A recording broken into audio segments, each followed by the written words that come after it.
Hello, good morning, friends. We say Happy New Year 2021. I am Vikas Vardhan from Vardhan Mantra, and this is the first day of this year 2021. Right now, I am with you, and this is the first day. सो आप लोगों के साथ हूँ। दिल्ली का ये पहला दिन है 2021 का। मैं आपको दिखा दूं कि ये दिल्ली का आज पहला दिन है जो इतना घना कोहरा है। कहीं से कोई कोई कोई मतलब कुछ भी दिखाई नहीं दे रहा। मेरे घर के सामने काफ़ी दूर 1 किलोमीटर दूर सिग्नेचर ब्रिज दिखाई देता है, जहाँ से मैं रोज़ आपको सुबह सुबह सूर्य देवता की तस्वीर दिखाता हूँ, मतलब उनकी फ़ोटो लेके दिखाता हूँ। आज देखिए कुछ नहीं दिख रहा, दिल्ली पूरा कोहरे से भरा हुआ है। This is the first day when the fog over the cover the Delhi, right? So this is the you can see here. तो मैं कहना ये चाहता हूँ, आपको नव वर्ष की शुभकामनाएं देता हूँ सर्वप्रथम, और मंगल कामना करता हूँ, और आपके बेहतर भविष्य की शुभकामनाएं मांगता हूँ। दोस्तों, आज मैं आपके साथ लाइव हूँ और आपको सुबह सुबह मैं बता रहा हूँ कि नया साल आपके लिए एक बहुत बड़ा अवसर है। ये पहला दिन है, ये नया अवसर है कि आप इस कोविड-19 से लड़ के उसकी कठिनाइयों को लड़ से आपने शारीरिक रूप से कठिनाइयाँ झेली, मानसिक रूप से कठिनाइयाँ झेली। पूरे कमरे में आप बैठे रहे पूरे साल लगभग 9 महीने के आसपास आप बैठे रहे, घर में बैठे रहे, और आपके कईयों लोगों की नौकरियां चली गई, कईयों ने के इनकम कम हो गया, फिर भी आप जीवित हो और इस नए साल में हो। तो मैं यही कहूँगा कि ईश्वर आपसे कुछ बड़ा मांगता है। ईश्वर आपसे चाहते हैं कि आप भविष्य में कुछ अच्छा करें, अब ना केवल अपने लिए बल्कि अपने परिवार वालों के लिए, अपने समाज के लिए, अपने देश के लिए। ये एक सबसे बड़ा हमारा जो परिणाम है कि हम इस साल में हैं, तो हमें अपने परिवार, देश, समाज, सबके लिए कुछ ना कुछ करना है। पहली पहली बिंदु की बात हो गई। दूसरा बिंदु है कि हमें आत्मनिर्भर बनना है। हमें आत्मनिर्भर बनना है, और वो कोविड ने सिखा दिया। हम इतिहास में जाएं तो देखेंगे कि समाज जो होते थे, जो गांव होते थे, जो छोटे छोटे कस्बे होते थे इतिहास प्राचीन भारत में, या फिर आदि मानव को भी देख लो, तो वो उनका एरिया कम होता था, उनका कम्युनिकेशन कम होता था, तो वो अपना खाना पीना, भोजन, रहन सहन जो भी होता है, वो उसको क्या कर रहे थे, वो अपने आप से ही डेवलप करते थे, विकसित करते थे, राइट? तो हमें आत्मनिर्भर बनना है। कैसे बनना है? अगर आप एक छात्र हो, एक विद्यार्थी हो, तो ज़्यादा से ज़्यादा कोशिश करो कि जहाँ है जैसे है रिसोर्सेज का इस्तेमाल करके किसी भी कोचिंग से, किसी भी इंस्टीट्यूशन से जो मिलता है आप उसको हासिल करो। लेकिन ये ज़्यादा नहीं होना चाहिए। 1 से 2 कोचिंग इंस्टीट्यूशंस। मैं ये कोचिंग की प्रचार उच्चार के लिए नहीं कर रहा। I am neutral about the your preparation, what ever why you want. मैं चाहता हूँ कि आपका परिणाम हो। 2021 का दिन है, साल आप अधिकारी बन के जाओ। मैं पैसों की कभी बात नहीं कर रहा। आप अधिकारी बन जाइए, ये आपका आज का संकल्प होना चाहिए। आज के दिन का संकल्प ये होना चाहिए कि आप 2021 में अधिकारी बनेंगे, और ये आपका अपने आप से होना चाहिए। ये किसी को बताने की ज़रूरत नहीं है कि आप अधिकारी बन जाएंगे, टीचर्स को बता रहे, फादर्स को बता रहे, नहीं। आप अपने बोर्ड पे लिखिए, और ये अपने आप से, अपने मन से पूछिए कि आप क्या अधिकारी बनेंगे। आप 2021 की आंखों में आंखें डाल के कह सकते हैं, जब आप जिंदा बच गए हो, भाई अगर आप जिंदा बच गए हो, आपने 9 महीने जो है वो निकाल दिया, वो ऐसा समय जब आपकी जान हथेली पे थी, इन हाथों में था आपका जान। कहीं से भी संक्रमित हुए, आउट। पूरी दुनिया में लाखों लोगों ने अपने अपने अपनों को खोया है। अपनों को संक्रमित हुए, पैसे खर्च हो गए।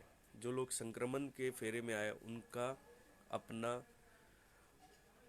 जन भी खोया और धन भी खोया। तो आप लकी हो, हम लकी हैं, मैं भी लकी हूँ कि इस तरह से हम लोग बचे हुए हैं।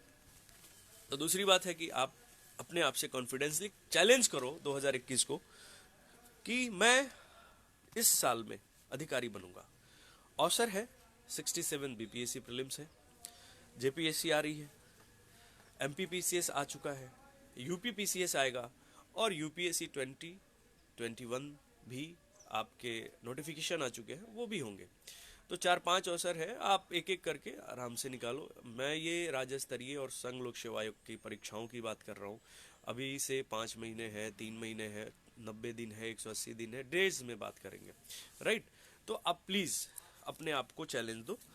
और और तीसरी चीज़ मैं कहूँगा कि आप अपना ऊर्जा, जो आपके शरीर के अंदर एनर्जी है, चाहे आप जो बात करते हो उससे जो एनर्जी खर्च होती है, शरीर का एक अपना लिमिटेशन है। जैसे गाड़ी में अगर आप कार लेते हो, बाइक लेते हो, उसमें एक फ्यूल डालते हो तो कुछ सर्टेन किलोमीटर या सर्टेन टाइम तक ही वो चलता है। उसी तरह हमारा शरीर भी एक मशीन है। भगवान ने इसे मशीन बना के भेजा है, चाहे वो मानसिक हो चाहे शारीरिक हो। एक समय के बाद ये थक जाता है। अगर आप दौड़ रहे हो तो आप देखिए ना कि आप अगर दौड़ रहे हैं तो कुछ 5 किलोमीटर 6 किलोमीटर जाके भी आप थक जाते हैं। आप लगातार पढ़ाई कर रहे हो तो आपका दिमाग थक जाता है, राइट, 5 घंटे 6 घंटे के बाद। तो ये एनर्जी जो है ना, इस ऊर्जा को अपने शरीर में ही दबा के रखिए। इसको किसी के साथ शेयर मत करिए, किसी फालतू गॉसिप पे, जैसे धार्मिक मुद्दों पे या राजनीतिक मुद्दों पे। मेरे गुरु हैं, हिस्ट्री के हैं, रजनीश राज सर। मैंने उनसे हिस्ट्री पढ़ी है दिल्ली में। उनके दो चीज़ें मैंने गढ़ बांध लिया, मतलब गांठ बांध ली, कि सबसे पहले आप कभी भी राजनीतिक मुद्दों पे चर्चा नहीं करेंगे, अगर आप एक अच्छा स्टूडेंट है, एस्पेरेंट है तो।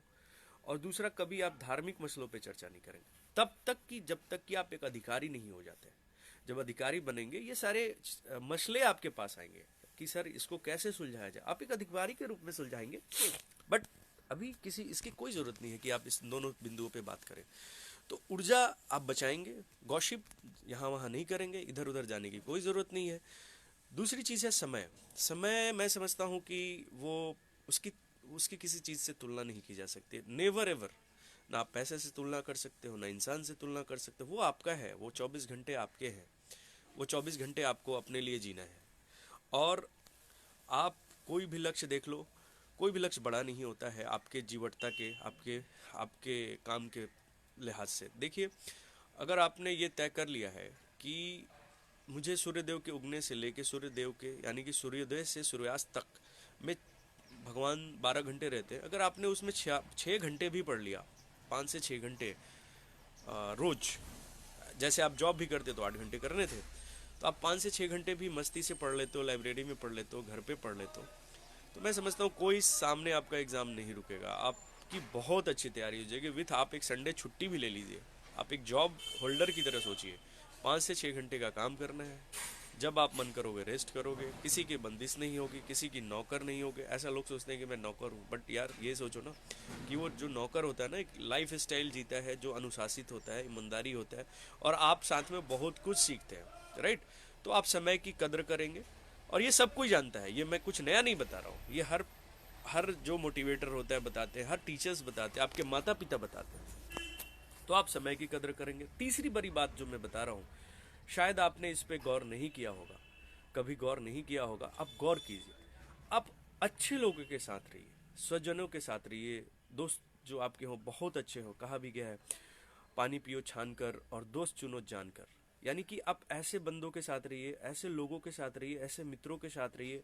और मित्र कोई जरूरी नहीं है कि आपका छोटा हो, बड़े उम्र के भी मित्र हो सकते हैं। आप अगर 30 के हो तो 40 के बना सकते हो, अगर आप 25 के हो 45 के बना सकते हो। ज़्यादातर केसों में मैंने देखा है कि ज़्यादातर जगहों पे देखा है कि अगर आपके कोई बड़े दोस्त बन जाते हैं या गुरु होते हैं, वो आपको हमेशा अपने अनुभव को जो बताते हैं ना, जो जिंदगी का अनुभव, एक्सपीरियंस, वो सबसे अच्छा होता है। ये ठीक उसी तरह है, मुझे पता है कि मुझे यहाँ से दिल्ली यूनिवर्सिटी जाना है, तो मैं फर्स्ट टाइम जाऊंगा। हो सकता है कि वहाँ पे सड़क मेट्रो लाइन बन रही होगी, तो मैं जाऊंगा, फिर मेरा समय पैसा सब बर्बाद होगा क्योंकि वहाँ पे रोड रुकी हुई है। लेकिन अगर मेरे कोई गुरु हैं, वो उस रास्ते से आ रहे हैं, कमला नगर से आ रहे हैं, और उनको मालूम है कि ये रोड अभी बंद कर दिया गया है किसी काम से, तो उन्होंने मुझे ये सजेस्ट किया। तो होता क्या है कि आपका समय पैसा दोनों बचता है, एनर्जी भी बचती है। तो ये एक्सपीरियंस, ये अनुभव उनसे मिलता है। और मैं एक चीज़ और बताऊंगा, अपने पर्सनल एक्सपीरियंस से बताऊंगा कि अच्छे लोगों के साथ रहिए प्लीज़। अगर आप अच्छे ग्रुप में रहते हैं, क्योंकि आईएएस बनना बहुत मुश्किल नहीं है, लेकिन आईएएस बनने की जो प्रक्रिया है, जो समय आपको 3600 घंटे पढ़ने हैं, 1 साल पढ़ना है, तो 1 साल पढ़ना है तो पढ़ रहे हो कि नहीं पढ़ रहे हो ये मायने रखता है ना। 3600 घंटे पढ़ने ही पढ़ने हैं जो सिलेबस है उसमें। अगर आपके अच्छे दोस्त मिलते हैं ना तो ये पढ़ाई रोज़ रोज़ होके पूरी ख़त्म हो जाती है जल्दी। एक चीज़ और बताऊंगा, बहुत सारी जो है ना उन चीज़ों से दूर रहिए, जैसे मतलब मदिरा से दूर रहिए। अगर लड़के हैं तो महिलाओं से कोशिश कीजिए शादी के पूरे ना मिले, या अगर आप लड़की हैं तो फिर पुरुष से ना मिले, क्योंकि ये सब ना टाइम किल करता है। ये आपका समय ही बर्बाद करेगा, टेंशन देगा, तनाव देगा, और कुछ मिलने वाला है नहीं इससे। जहाँ भी आपकी शादी होनी है वो आपके माता पिता करा देंगे। तो इन सब चीज़ों से बचिए और जल्दी रिजल्ट लीजिए, जल्दी नौकरी होगी, जल्दी शादी होगी। तो ये मैंने दूसरा बात कहा कि तीसरी बात कह दी कि आप समय, ऊर्जा और अच्छे स्वजनों के बीच में रहेंगे। चौथी चीज़ मैं बता रहा हूँ आपको कि एक बहुत बड़ा चैलेंज है दुनिया के पास, और भारत के पास विशेष करके, जो 1 अरब से ज़्यादा की जनसंख्या रखता है। देखिए, चुनौती बड़ी है बट हमने सबको ने फेस किया। मतलब उदाहरण दे रहा हूँ ताकि आपको ये बिलीव हो कि you can do it, right. आपने एक 9 महीने निकाल दिए घर में बैठ के। कई लोगों के चैलेंजेस भी थे, कईयों की नौकरी भी गई, कईयों के कुछ भी गया। बट आप सोचो ना, अगर आपने तय कर लिया कि मुझे कुछ करना है, जैसे सपोज मेरी भी नौकरी चली गई, मैं स्पष्ट बोल रहा हूँ, मेरी नौकरी गई, और मैं एक शिक्षक के रूप में मैंने काफ़ी कुछ किया है, काफ़ी एक्सपीरियंस है, बैंकर का है, लॉयर का है, अपना पर्सनल सेल्फ बिजनेस का है। तो मैं सर बता रहा हूँ कि आप जो है ना, मैंने इस लॉकडाउन में ही, जब दुनिया रो रही थी, डर रही थी, भाग रही थी, मैं इसमें दिल्ली में था, मुझे भी डर था, बट मैं डरा नहीं, मैंने अपने काम किए, लगातार पढ़ाई करी, और आज मैं एक शिक्षक के रूप में हूँ। मैं भाग जाता तो शायद मैं आज शिक्षक नहीं होता, घर गया होता। मैंने एक बच्चे से शुरुआत करी, और वो बच्ची का नाम भी, बच्चियाँ थी, 2 बच्चियाँ थी, खुशबू और Nivedita, both are from Bihar. एक तो मैं नाम इसलिए ले रहा हूँ कि मैं उनका बहुत शुक्रगुजार हूँ कि उन्होंने मुझ पे फेथ किया, और आज मेरे पास 2000 से ज़्यादा बच्चे हैं। तो वो एक शुरुआत थी, और आज 2000 से ज़्यादा बच्चे हैं। तो चैलेंज थी, ये चुनौती थी, और मैंने इसे स्वीकार किया, ईश्वर के आशीर्वाद से, आप लोगों के आशीर्वाद से इसे पूरा भी किया, राइट।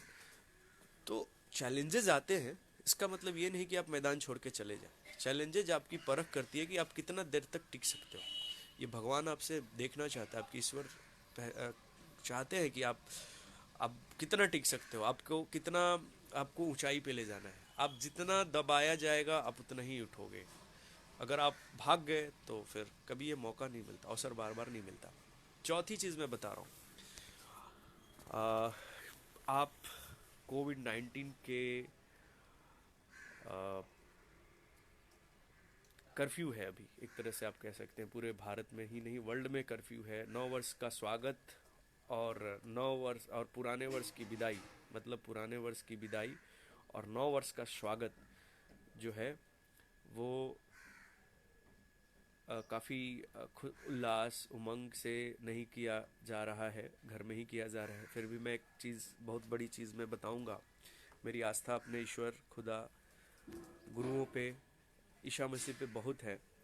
तो मैं ये चाहूँगा कि आप जो है ना, प्लीज़ प्लीज़, आप सभी बच्चे, सभी विद्यार्थी, मेरे बड़े जो भी हैं, आप सबसे पहले तो अपने माता पिता से आज आशीर्वाद ले लें, जिनके वजह से हमारा अस्तित्व इस धरती पे आया, अस्तित्व है, जिनके जिनके मतलब संगम से हमारा जन्म हुआ है, ठीक, राइट। आप बड़े हो। दूसरी चीज़ मैं ये बता रहा हूँ कि आप गुरुओं पे, अगर आप हिंदू हो तो मंदिरों में, वैष्णो देवी, शिरडी, और भी ऐसे करोड़ों देवी देवता हैं, शिव शंकर, भोलेनाथ। अगर आप मुस्लिम हैं तो आप मस्जिद में जाके खुदा से दुआएं मांगिए अपने लिए कि आप एक अच्छे इंसान बने। अगर आप पंजाबी हैं, सिख धर्म से हैं, तो आप अरदास करिए गुरुओं से, गुरुद्वारे में जाके। लेकिन अभी ये सब बंद है, आज बंद है, तो आप घर में ही, आपका मंदिर है, आप अपने घर को ही मंदिर बनाइए, घर में ही पूजा पाठ कीजिए, आत्मनिर्भर। और जब जैसे ही ये चीज़ें ख़त्म हो जाती हैं कोविड-19, तो आप फिर से आप अल्लाह का, ईश्वर का, गुरुओं का, ईसा मसीह का जाके ज़रूर शुक्र अदा कीजिए। ज़रूर ज़रूर ज़रूर। मतलब किसी ने अगर आपके लिए किया ना, बाकी कुछ करे या ना करे, लेकिन आप उनको ना ज़रूर उनकी जो आप उन्होंने आपके लिए किया है ना, प्लीज़ उनको इस बात का ज़रूर शुक्रिया अदा कीजिए, धन्यवाद दीजिए, ताकि वो आगे आप ही की तरह, मेरी तरह लोगों को मदद कर सके। राइट। और ऐसे लोगों से दूर रहिए जो आपको नुकसान पहुंचाते हैं। एक तो है उंगली माल ने महात्मा बुद्ध को गालियां दी थी, तो महात्मा बुद्ध मुस्कुराते हुए चले गए थे, और बाद में उंगली माल एक बहुत बड़ा रचयिता भी बने थे। अच्छा, तीसरी चीज़ है, मतलब नेक्स्ट मैं बिंदु पे बात कर रहा हूँ कि आप अपने जीवन में एक रचनाकार बनिए। आप संगीत से जुड़े रहिए, आप गाने से जुड़ जाइए, आप डांस से जुड़े, आप कवि बन जाए, आप शायर बन जाए, कुक बन जाए, आप स्पोर्ट्स प्लेयर बन जाइए, कुछ भी बनिए जो आपके मेन वर्क से अलग हो। सफाई करने वाला बन जाइए, घर की सफाई कीजिए, लोगों से बातें कीजिए, कुछ भी एक ऐसा चीज़ होना चाहिए जो आपके फालतू हो। मतलब ना, आप जब उदास हो, जब बहुत खुश हो, तो वो चीज़ कर लीजिए। ये आपके जीवन में परिवर्तन को बताएगा, आपकी मदद करेगा जब आपको इसकी ज़रूरत होगी। राइट। तो ये चीज़ें आप फॉलो करेंगे, और इससे ज़्यादा मैं कुछ नहीं कहूँगा। मैं यही कहूँगा कि जो मोदी साहब ने कहा है कि आज ही कहा है, दवाई भी कराई भी, मतलब अब तो दवाई आ गई है वर्ल्ड में, और धीरे धीरे भारत में भी आ जाएगा। और जब भारत जैसे देश में जो 1 अरब से ज़्यादा है, और वहाँ पे वैक्सीनेट करना है सब लोगों को, एक बहुत बड़ी चुनौती है कि 1 अरब लोग, 1 अरब से ज़्यादा लोगों को, ये तो सर्टिफिकेट पे है, 9-10 साल में पता नहीं 1.5 अरब हो गए होंगे, 1 अरब 50 लाख। उस समय बहुत मुश्किल है, लेकिन मुश्किल है, नामुमकिन नहीं है। ये आपकी अपनी प्रण से, क्षमता से पता चलेगा। तो आप अगले जो भी एग्ज़ाम है मेरे प्यारे छात्रों, मेरे भाइयों, आप ना प्लीज़ 5-6 घंटा पढ़ो, और लास्ट अंतिम 1 महीने जो बचते हैं उसमें 10 से 12 घंटा पढ़ो। फिर अंतिम संदेश आप लोगों के नाम से था, हैप्पी न्यू ईयर, नव वर्ष की बहुत बहुत शुभकामनाएं। बहुत खुश रहिए, हमेशा खुश रहिए, स्वस्थ रहिए। दूसरा है, नया साल जो है वो एक अवसर लेकर आया है, आप इसको कैश कीजिए। तीसरा है समय, ऊर्जा। राइट, इसको बचाइए, ये फिर दोबारा नहीं मिलेगा। तीसरा है, सबसे ज़्यादा मतलब नेक्स्ट है कि आप अच्छे लोगों के संपर्क में रहिए, अच्छे से अच्छे लोगों के संपर्क में रहिए। आपका जो भी जीवन का लक्ष्य है वो आसान और सरल हो जाएगा। बुरे लोगों के साथ रहोगे, वो टेंशन देंगे आपको, आपके लिए मुश्किल ही पैदा करेंगे। राइट। और नेक्स्ट है, मंदिरों पे अभी पाबंदियां हैं, घर में माँ बाप हैं, उनके साथ बैठिए, अपने लोग हैं उनके साथ समय बिताइए, रिश्तेदार हैं। और पांचवा है, आत्मनिर्भर बनिए। आत्मनिर्भर बनिए, पढ़ाई में, लिखाई में। ज़रूरी नहीं है कि घर के काम आप ही, मतलब आपकी माँ करेंगी, आपकी बहन करेंगी, आपकी वाइफ करेंगी, कुछ उनको आप हाथ बढ़ाइए, उनको बहुत खुशी मिलेगा। बर्तन धो लीजिए, कपड़े साफ़ कर दीजिए, झाड़ू लगा दीजिए, उनको बहुत खुशी मिलेगी। इससे कोई छोटा नहीं हो जाता, अपना काम अपना है। महात्मा गांधी भी इवन शौचालय भी साफ़ करते थे और घर की सफाई भी करते थे, खुद सूत काटते थे। तो आत्मनिर्भर बनना है हमें। राइट। और छोटी छोटी चीज़ें कुछ नहीं होती, अपना काम है, कीजिए। मैं भी करता हूँ। और इन्हीं सब शुभकामनाओं के साथ मैं आप लोगों का अपना विकास वर्धन आपको प्रणाम करता हूँ। बड़ों के चरण स्पर्श, मित्रों को शुभकामनाएं, और अपने विद्यार्थियों को असीम आशीर्वाद। आपका अपना विकास वर्धन। धन्यवाद, बहुत बहुत आभार, थैंक यू।